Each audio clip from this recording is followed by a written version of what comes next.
Moot that is being held in Islamabad on the 22nd and 23rd of March. And as we earlier also talked about this very important Moot, that around 32 foreign ministers are attending it, along with 700 other delegates. So it's a big Moot, and interestingly, the theme was about partnering for unity, justice and development. And obviously the main theme was about Islamophobia, the Kashmir issue, Afghan issue, as well as the Palestinian issues, perhaps those countries which are facing the problem at the moment, and when we say we means the Muslim Ummah needs to be united, and they need to work together for such problems and such issues, and should come up with some legitimate remedies also. Now, I've been joined in by Ambassador Nasir Ali Khan Saab. Thank you very much, sir, for your time. And we'll also be talking to Lieutenant General retired Ghulam Mustafa Saab, who's a senior analyst. He's joining us on Skype. And along with him, we have Carol Virichin from France, political analyst. Thank you very much, Mr. Carol, for your time as well, and for joining us in our transmission. But let me start off from you, Najm. Again, sir, within a span of 3 months, the second Moot. Earlier, that was an extraordinary session that was held about a few months ago, and now the OIC 48th session. I think that is a great achievement, not only for Pakistan in particular, but in general for the Muslim Ummah as well, because one issue that should have been discussed much earlier, sir, at least finally, I think the effort is of Pakistan, and the credit goes to none other than the Prime Minister, who has raised this problem and this particular issue at all the forums, whether you talk about United Nations or otherwise. And eventually 15th of March has been declared as a day for that. Now, in this particular Moot, sir, this issue was talked about at length and from various perspectives, especially after 9/11, what we have witnessed, that this anti-Muslim sentiment was perhaps gaining momentum with each passing day. A Muslim, whoever has a personal issue with Mr. X, Y or Z, and if he commits a crime, he would be rated as or considered as a terrorist, whereas no matter how many people are being killed by a white man, at the end of the day, that would be considered as a hate crime. So this double standard, sir, shouldn't exist anymore. I mean, whosoever has done something wrong should be taken to task. But at the end of the day, sir, what really matters is that, as I also spoke in the previous program, der aay durust hai, sir. Let's start off from there. Your take. Well, I think the speech that the Prime Minister made at the United Nations, where he clearly mentioned Islamophobia, and it was something that went down very well with the Islamic Ummah, and that kind of gave a fillip, and that started the ball rolling, and a seriousness came about in handling this issue. Now, Pakistan has certainly led this cause, but it's also helped to galvanize others within the Islamic Ummah. However, credit should go to all of them, and also at the United Nations General Assembly, we must realize that the resolution was passed with consensus. So this also is an encouraging fact. It shows that others in the world also realize that this kind of narrative at the end of the day is going to be harmful to them as well. If you take the example of the sort of racism, the sort of xenophobia that you see in Europe and to some extent in North America, I think people have come to realize that there are these large Muslim populations in these areas, and if you hurt their sensitivities, you will have internal problems of your own. So that's one thing. The other, of course, it's very gratifying to know that this is now going to be an ongoing thing. They are going to see how not simply celebrate something once a year, but they are now talking about how it's going to be implemented. And they have decided to have a special representative for Islamophobia. This happened during this conference, and have a proper plan through which they will reach out globally to try and change this narrative. But did you think, I mean, sir, this should have been done much earlier because somebody had to take the lead earlier also. But, sir, it took about 22 years. Of I'm course. talking about post 9/11. It existed even before that. You must have been traveling abroad and you know exactly the kind of, feel you get. But Yes. now things have changed. Yes, And changed for the betterment of us. the Prime Minister gave a historic perspective of this problem, going all the way back to 1989 when Salman Rushdie's book, The Satanic Verses, came yeah. out. So this is also a very serious issue where you are hurting the sensitivities of a very, very large number of people. 1.9 billion people. Yes, and you are trying to say that this is something that has to do with freedom of speech. So freedom of speech extends to the point where you do not hurt somebody else. I mean, I may have the freedom to swing a hockey stick around my head, but you know, if I hit somebody on the face with it, that's where my freedom ends, because now you've hurt somebody and they will retaliate. So, you know, to have the freedom of speech, taking an example of Austria where it is illegal to actually talk about the Holocaust and try and deny it. People have been sent to jail for that. Where is that freedom of speech? So you must... The double standards, they exist, indeed, unfortunately. Indeed. So one of the things that we need to realize, and one of the things that are going to be discussed here, you see, there are many, many issues within the OIC. There are many conflicts within the OIC, but we need to focus on those things that are commonalities, the things that are of common interest. So Islamophobia is one thing, you know, xenophobia and racism and these things. These are common to all, whether you have a conflict with another Islamic nation or not. These things affect you no matter what. Like this campaign in the United States of America, Black Lives Matter. Again, something very similar, that, you know, a black man is treated differently as compared to a white man, or a white policeman would treat a black man very, very differently as compared to somebody from the same race as he is from. Yes. So this is very unfortunate, but that's what the reality is all about. Well, there are about 18 to 20 million African Americans in the US, and we are 1.3 billion, you see. So that is a big difference as well. No, I think it makes a lot of sense. Now, we've also been joined in by Jal Saab. Jal Saab, okay. So I think there's some technical problem, but we'll just go to Mr. Carroll. I mean, Mr. Carroll, since you're based in France, and I'll just give you an example of Charlie Hebdo. The publisher, obviously there were issues because whether you talk about somebody sitting in Denmark, Norway, Austria, or France for that matter, or anybody, anywhere, who is provoking the Muslims just by, you know, playing with their sentiments. Perhaps we take our religion very seriously and we don't believe in these caricatures and all, and the way they do. Don't you think this is high time to realize and to respect the sentiments of the Muslims all over the world? The population is at 1.9 billion, and you're talking about around almost 1/3 of the global population, perhaps, is of the Muslims. Your take on this point, sir? Well, I think there are local issues which can be discussed, but there is also global issues which I think also the Pakistani Prime Minister took up, and that is the representation of and respect into international organizations. If you take today the International Monetary Fund, you take the G20, the BRICS, you take the G7, well, you realize that this the entire Arab Muslim world is completely underrepresented, and that we're still living in the post-war international order, which was dominated in great part by colonial powers, or powers that ended up believing that they should build imperial control over things.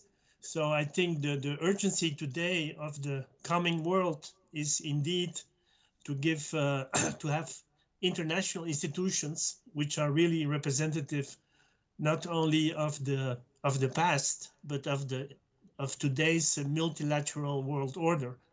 Then the second point respecting France is that France had a very long period of religious internal warfare between the Protestants and the Catholics, which was initially solved by Henry IV, a good king in France.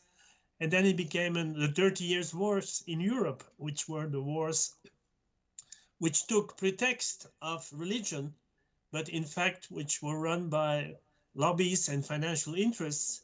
And then this ended with the Peace of Westphalia in 1648, which was based on the acceptance of the mutual interest, and the interest of the other should be cherished as much as your own interest.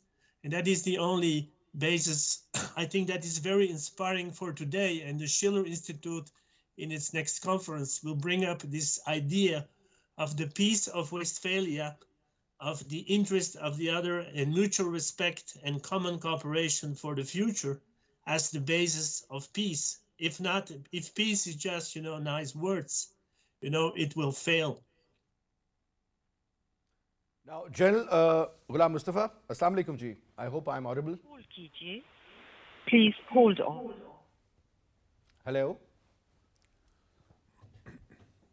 I think so. We will just get back to Jalsa, but coming to you now. So especially post 9/11, what we witnessed that this concept of Islamophobia was fueled.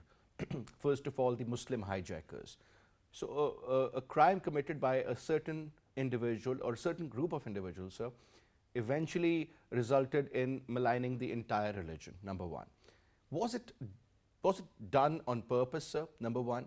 Because at the end of the day, what we have noticed that, let's go back to 2011. Right after 9/11, we saw Afghanistan was being invaded, a Muslim country who was harboring Mr. XYZ. We got to know that name of Bin Laden also.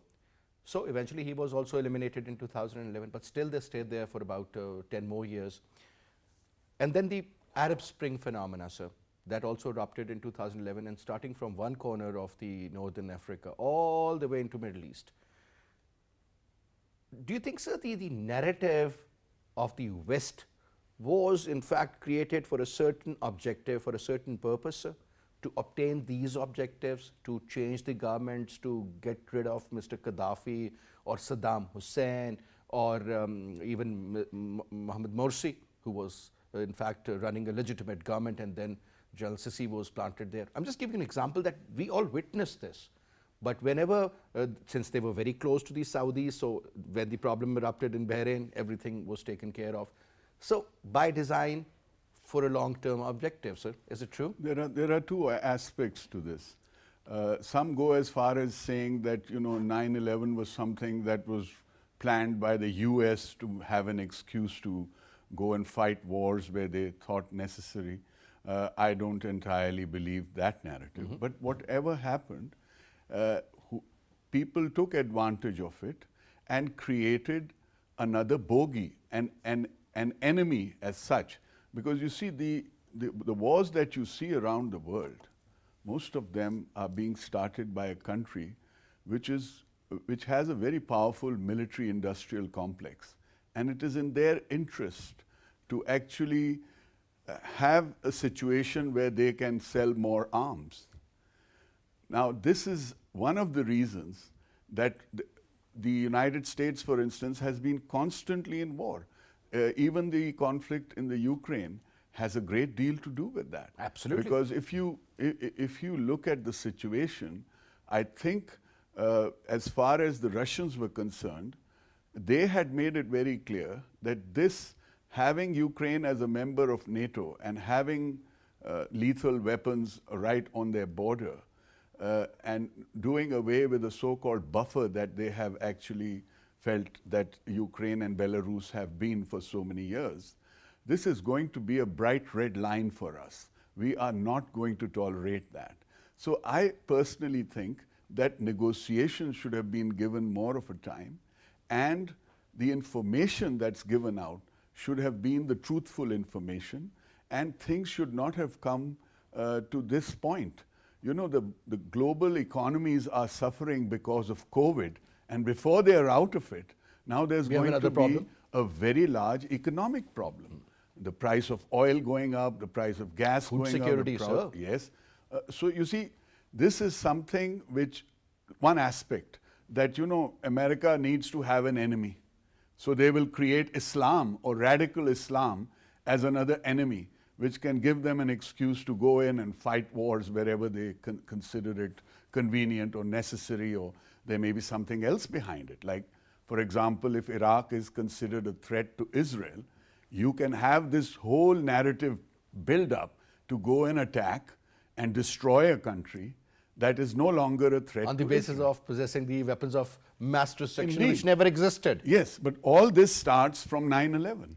You see, so that's one aspect. You talked about the Arab Spring. The other aspect, of course, is liberal imperialism.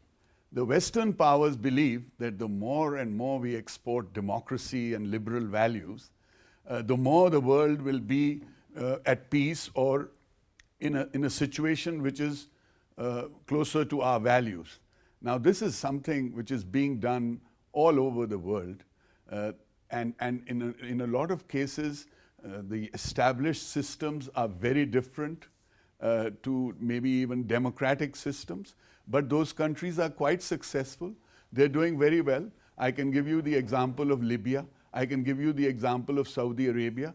The people in Saudi Arabia or the UAE, the local people seem to be very content because they look around them and they see the rest of the world and they see all the problems that occur there, and they feel that they're far better off with one powerful authoritarian government that provides for them as well. So this Arab Spring has a lot to do with the phenomena of liberal imperialism, the exporting of liberal values. You know, you go into Afghanistan and you want to make Afghanistan a democratic state. It is a tribal society and they have been doing quite well for centuries. But now you wanted to liberate them. You want to liberate and you've them. created a disaster there. And in a society to which these values are totally foreign. And it's not a defective society. Their traditions, their Pakhtunwali, these are things that are actually admired by others. So you see, this is another mistake, and that is the reason. You know, if you go to Libya and you ask the people how things were in the time of Gaddafi, the local Libyans were really well taken care of. So even you talk about Saddam Hussein, who was blamed for, throwing these weapons which contain these gases like sarin and all, and especially on the Kurds, as they say. And then he was blamed, to having those Scuds or some other weapons of mass destruction, so-called. I still remember that statement of Mr. Colin Powell when he was showing those, not the visuals, but the prints, and just showing the world that these are the places where they have it, and this could be a problem. So, I mean, I would say Iraq had a better infrastructure than Saudi Arabia. Their currency had some value. They had oil, they had gas. And then whatever happened till date, I mean, it's practically there is a Shia Iraq, there's a Sunni Iraq, there's a Kurd Iraq now. I mean, what have you gained? Look at the people, they're suffering now. They have no infrastructure. I mean, clean drinking water has become a problem there. So perhaps the idea is not to liberate a country, it's to destroy a country. And I think the counter narrative that we have presented now regarding Islamophobia, I think that holds a lot of value, sir. I hope we have with us General Saab now, General Ghulam Mustafa Saab. Anyway, so let's go back to Mr. Carroll. Mr. Carroll, first of all, let me put the same question regarding the counter narrative that the Muslim countries have, and in particular, I think hats off to our own government and hats off to Pakistani people also, that at least we've been able to raise this issue. You earlier mentioned that you'll be also talking about it. The interesting fact is, sir, that the West, unfortunately, whether you like it or you don't, they have double standards. You know, a different standard for the Muslim countries, a different standard. Now when we hear that white, Christian, Europeans are being displaced, oh wow, that is such a big problem. Well, those countries can hold, they're generating a lot of money. And I'm really happy to see the West, really looking after their own people of the same race. But sir, in Afghanistan, to be honest, people are practically selling their kidneys to feed their children. Whatever they have gone through, it's unbelievable. And their own money is, it's being held by the Americans, and they're not giving it. Rather, they say that we'll give it to the 9/11 victims and their families. One thing. Secondly, don't you think this is the right time and the high time to sort of engage all the Muslim countries and tell them to realize that collectively you can always defend yourself, but if you have no unity among yourselves, I mean, you're useless. I mean, then you'll be targeted individually, and that is what we have witnessed over a period of time, sir. Yes, I think this refugee issue which you raise is really a shame. I mean, I'm completely concerned with the future of the poor people of Ukraine, which are having these wartime situations and which need help. But what is very shocking, as you said, seems they're good. If refugees are NATO refugees, suddenly they need all attention and we have to do all the efforts. If they don't have the right color, or they are coming from a country which is not aligning with NATO and the West, then suddenly they're not welcome, and we will do nothing. In the case of what happening in Afghanistan, and we talked on this TV station in previous broadcasts, it's absolutely horrific, because you have thousands and thousands of people which are in a very, very bad condition in terms of food, medicine, water, and as you said, the assets of the central bank of Afghanistan were not only frozen but confiscated because there is really an intention to create chaos and disaster, and that's exactly what should be exposed, and where the Muslim world can get together, but it also should reach out to other cultures. And that's why I found it very interesting the presence of Wang Yi at the conference, because China has been accused of doing bad things against the Muslim Uyghurs, which is a complete invention and a narrative, actually, to separate precisely the things we're seeing right now, where China and the Muslim world are joining hands for more unity and for peace initiatives around the world.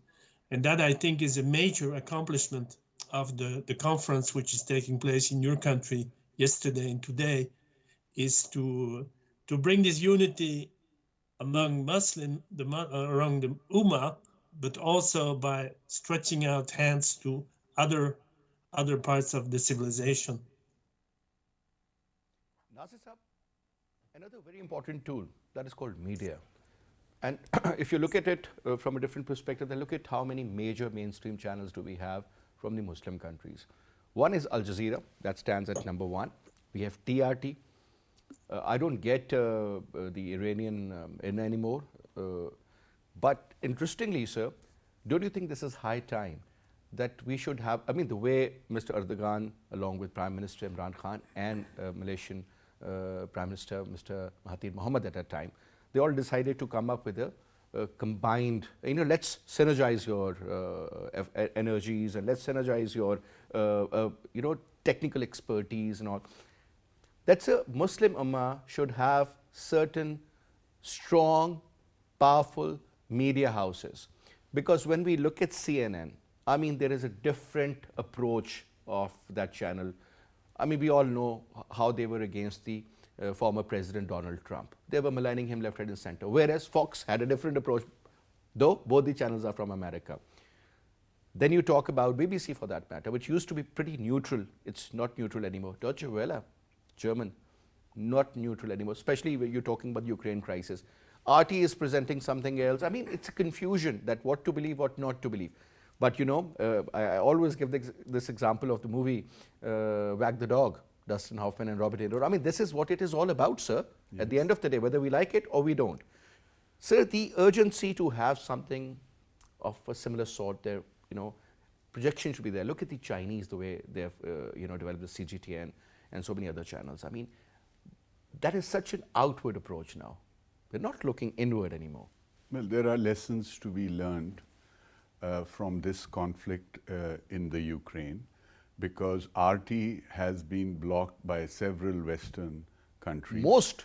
And Facebook and Twitter has completely removed any channel, any posts that have the alternative view from the Russian side, for instance. So I think this is a big lesson that you can learn, because in a future crisis, we could be totally cut off from our own channels. What we call blackout. So not only should we have our own system, when we broadcast, the broadcast goes through satellites. So if we don't switch to other satellites, we should always have several satellites from several regions. Like for instance, we can use a Chinese satellite as well as a Western satellite, so that if one is taken down, we can continue to broadcast from an alternative source. Then social media. Now this is something where 2 billion people are on Facebook, you know.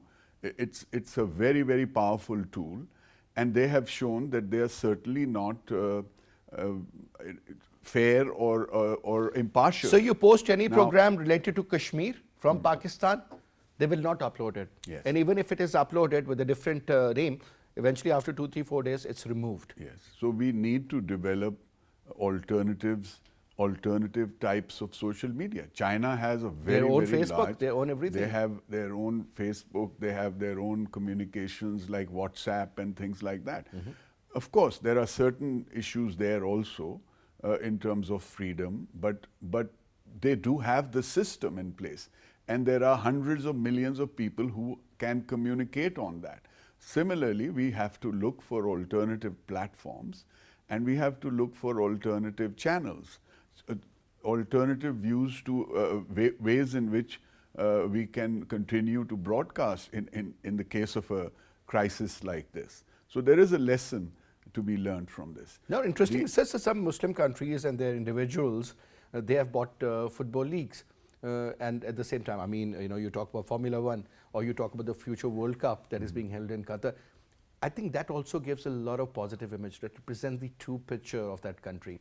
Whereas whenever I see a story about Afghanistan or Pakistan, it's more about related to terrorism. Pakistan is a country which has suffered the most because of being an ally to the United States of America during this so-called the war on terror. Look at the amount of people who died. Look at the kind of sufferings which we went through, or the economic issues that developed after that. But sir, at the end of the day, nobody recognizes our efforts. Yes, it is the other way around. A terrorist state, which is India, perhaps they are, they always talk about terrorism. I mean, for God's sake, we all know who's creating what inside our borders, but unfortunately, the Western world doesn't know about it. So you see, the OIC especially needs to develop a stronger security aspect also. Now, one of the things that is being discussed in this OIC meeting is conflict prevention and conflict resolution. So, you know, there are many issues, whether it's Armenia with Azerbaijan, or it's the Gulf states where you have Qatar on one side and a few of the states like Bahrain, Saudi Arabia, and UAE. I believe that Oman is more or less neutral, and so is to some extent. Saudi Arabia is also engaged at a different level. Yeah, also. But what I'm trying to say is our collective common sense should tell us that resolution of these conflicts can take us a long way. Unity is very, very important. The time has come, the world is going to be changing. The security architecture in Europe is going to be very different after this war. So, you know, it's time that we get united in this. And then when you talk about China, you see China is very keen to promote the Belt and Road Initiative. And a lot of Islamic countries, this whole project is going to go through that, which will be to mutual benefit of both sides. The important thing is that instead of the United States considering China a major competitor and a country whose progress needs to be stopped or slowed down to some extent, I think Chinese have a different attitude where they are saying that, you know, they're inviting the Americans to come and be part of this Belt and Road Initiative.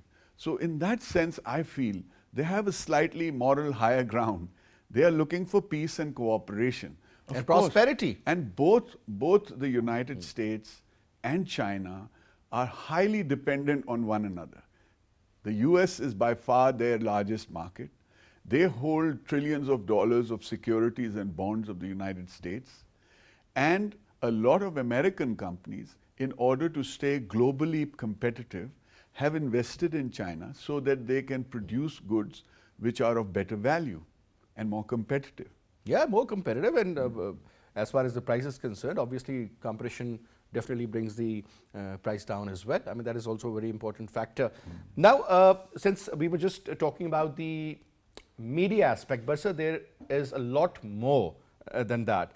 Our Foreign Minister Shah Mahmood Qureshi the other day also stated and underscored the need for unity to synergize the scientific and intellectual pool of the OIC. Now, Mr. Carroll, talk about that. I mean, obviously, the kind of resources the Muslim world has. I mean, if they start, but look at the trade among them. I mean, that is hardly there. You understand? I mean, don't you think that the kind of resources, whether you talk about the human resource or you talk about the energy resources or you talk about the precious metals or you talk about the geographic locations, the geostrategic importance also, don't you think, sir, they can do so much, but unfortunately, they haven't done it?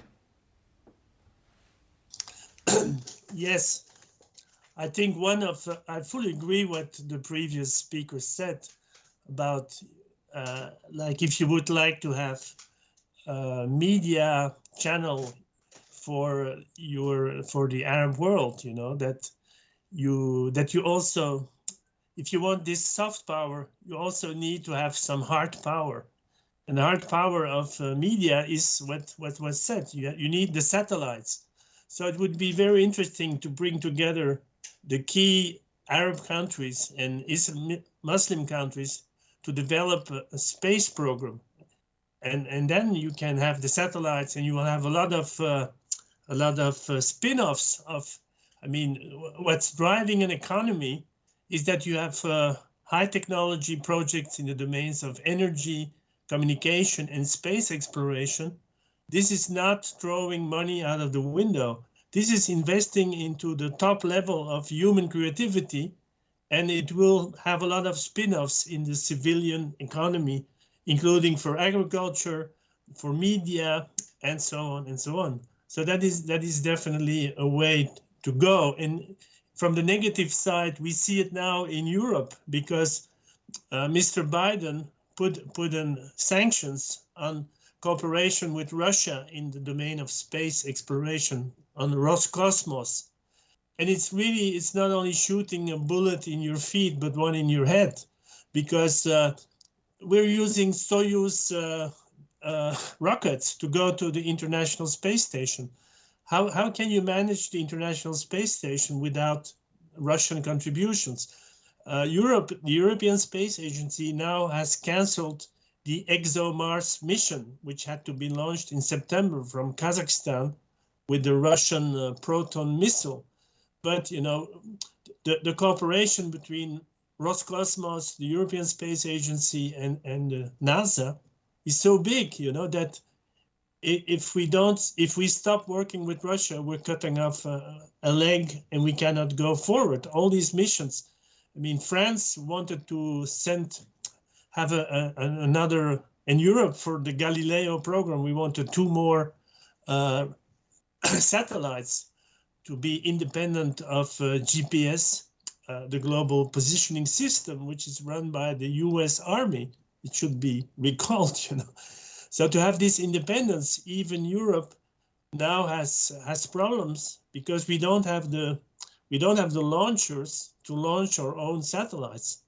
So I think this is a very good lesson for the rest of the world, you know, that, I mean, soft power and status, it means also hard investment in engineers, educations, science education, and which can lift up an entire society and change the way people look to each other and give the sovereign power and the freedom for people and nations to make their own choices.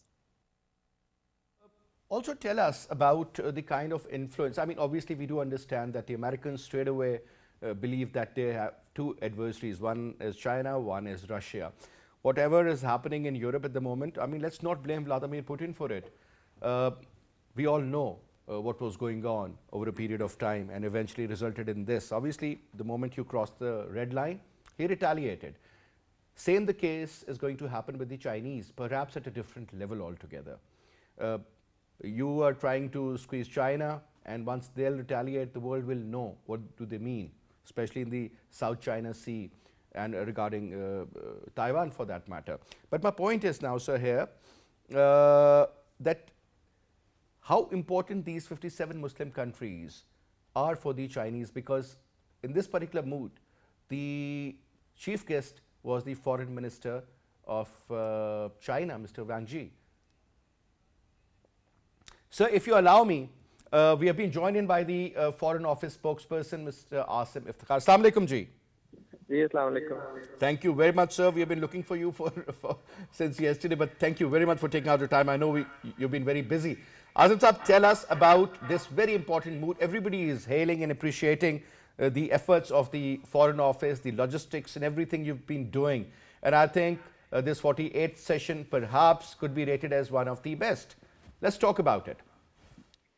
Yeah, thank you so much for having me. I think this is a very clear appreciation by everyone, including our guests and the Pakistani people and the international community, that this has been a very, very successful and, a very constructive conference that Pakistan has the honor to host. In terms of participation, it was really robust. Over 45 ministerial level delegations are here. Over 800 foreign delegates are present in Islamabad. And, it is a continuation of the robust engagement that Pakistan has had with the OIC. That we have held 4 ministerial level meetings and 2 summits before. In terms of outcomes, you will see that, this conference is going to come up with over 140 resolutions encompassing the entire, comprehensive agenda of the OIC. There will be a lot of focus on key issues such as Jammu and Kashmir and Palestine. Afghanistan has been discussed. There is emphasis on issues of common concern like Islamophobia. And you will also see the Islamabad Declaration. This is the overall declaration of the summit. It will be a comprehensive document which will encompass the spirit of this conference, which is being held under the overall theme of partnering for unity, justice, and development.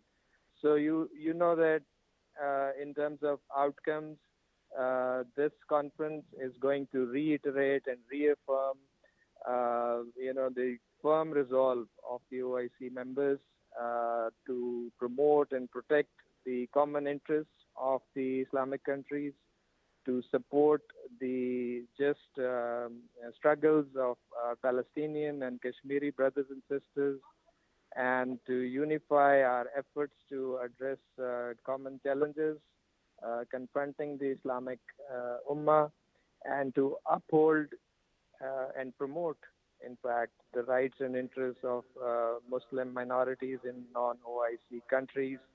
And on the other plane, on the social and development plane, this conference is going to come up with important pronouncements on how the Muslim countries should get together to promote common objectives on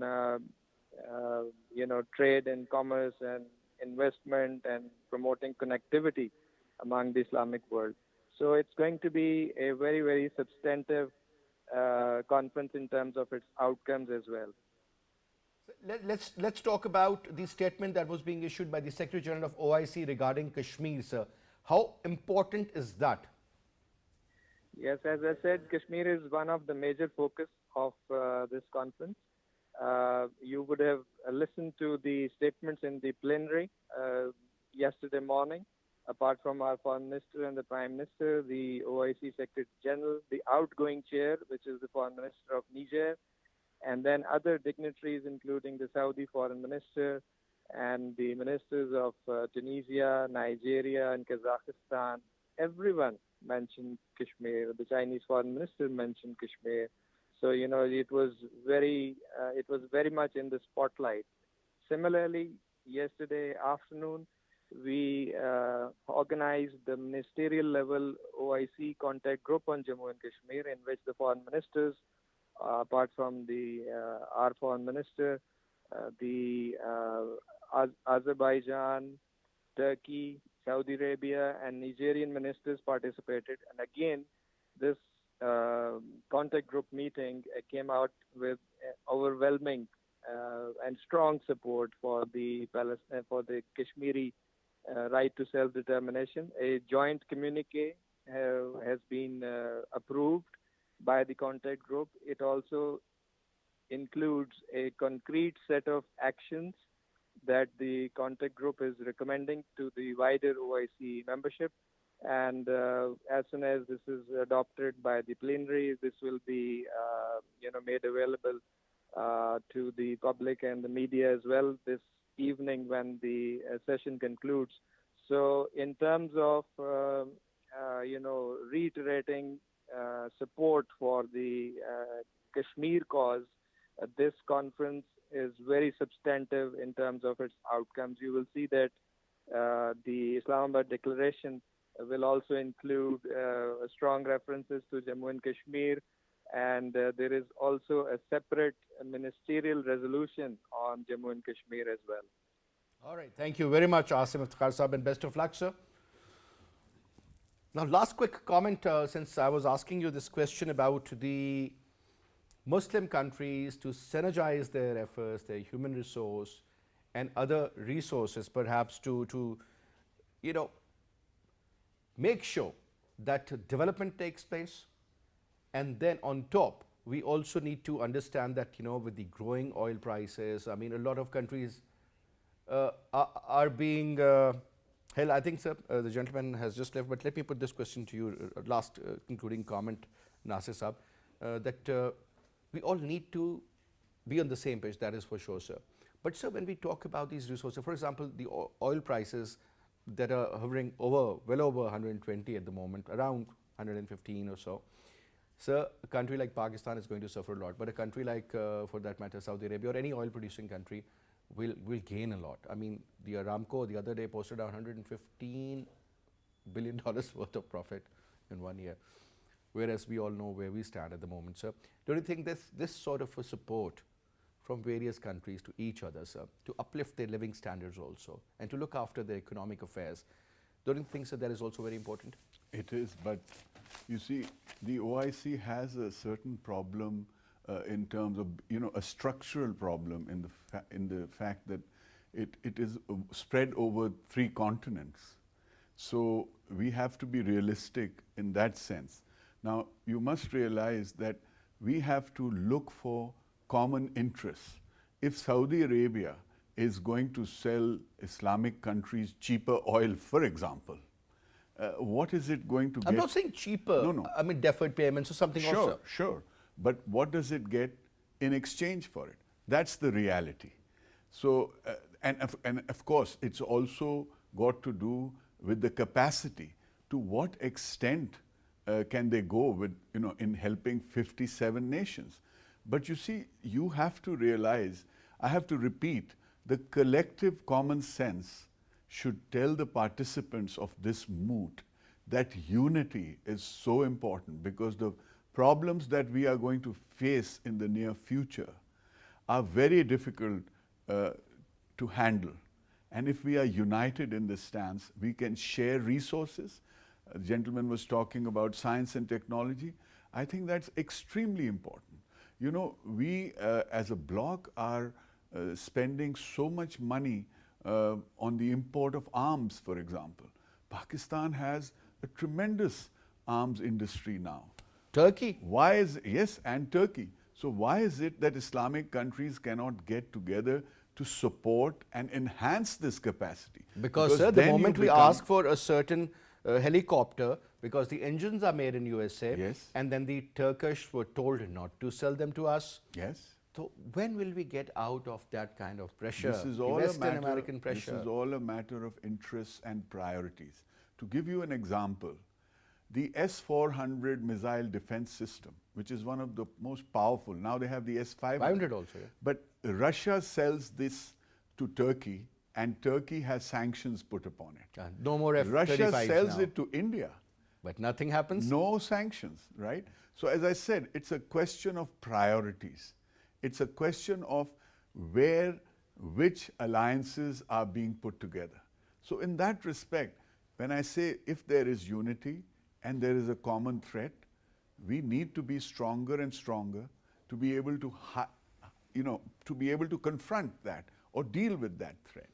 So I think, sir, unity at the end of the day Yes. is the name of the game. yes, but science Together and technology. we stand, and together we can always Yes. accomplish those objectives and those targets we can achieve, provided, again, synergy is the key.